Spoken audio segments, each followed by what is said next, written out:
আজি 10 টকীয়া চাবোন এটা আপুনি দুটা চাবোন আনিলে, এটা পাছফালে এটা আগফালে ৰাখিবৰ কাৰণে সেই 10 টকা এটা খৰচ কৰিলে, কিন্তু সেই 10 কোটি টকা খৰচ কৰিও মানুহ বচাব পৰা নাই সেইটো বেমাৰৰ পৰা। গতিকে সেই 10 টকা এটা চাবোন এটা অনাটো আপোনাৰ কোনো ডাঙৰ কথা নহয়। গতিকে আজিৰ পৰা 1 নম্বৰতে আপুনি ঘৰৰ ভিতৰত থাকক, ঘৰৰ ভিতৰত যাতে কোনো অতি জৰুৰী হ'লেহে ঘৰৰ বাহিৰলৈ ওলাই যাব।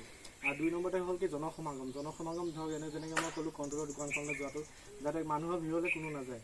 আৰু 3 নম্বৰতে যাতে সেই ঘৰৰ সন্মুখত এটা পানী বাল্টি ৰাখে, পানী বাল্টিটো ৰাখক, যাতে সেই পানী বাল্টিটো এটা চাবোনৰ সৈতে ৰাখক। আৰু পানী বাল্টিটো পানীখিনি প্ৰতি 3 ঘণ্টা মূৰে সলাব লাগিব। ৰাতিপুৱা সন্ধিয়া থোৱা পানীখিনি 5 দিনা ৰাতি থাকি 5 দিনা ৰাতিপুৱা ব্যৱহাৰ কৰিব নোৱাৰিব, কিয়নো সেই পানীখিনি সলাব লাগিব।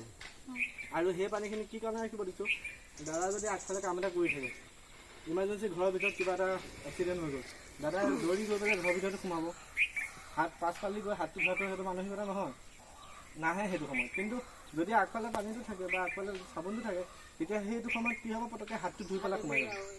এতিয়া বোলে বাহিৰত কাম এটা কৰি আছে, ভিতৰত বোলে কাৰেণ্টৰ চুইচটো নজ্বলা হ'ল বাল্বটো, তেতিয়া কি হ'ব, আগফালেদি সোমাই গৈ লাহেকৈ চুইচটো দবাব, কিন্তু সেই ভাইৰাছটো যে হাতটো নুধুই যে চুইচটো চুলেগৈ, চুইচটো চুই পেলাই হাত ধুই একো লাভ নাই, কাৰণ চুইচটো লাগি থাকিল ভাইৰাছটো।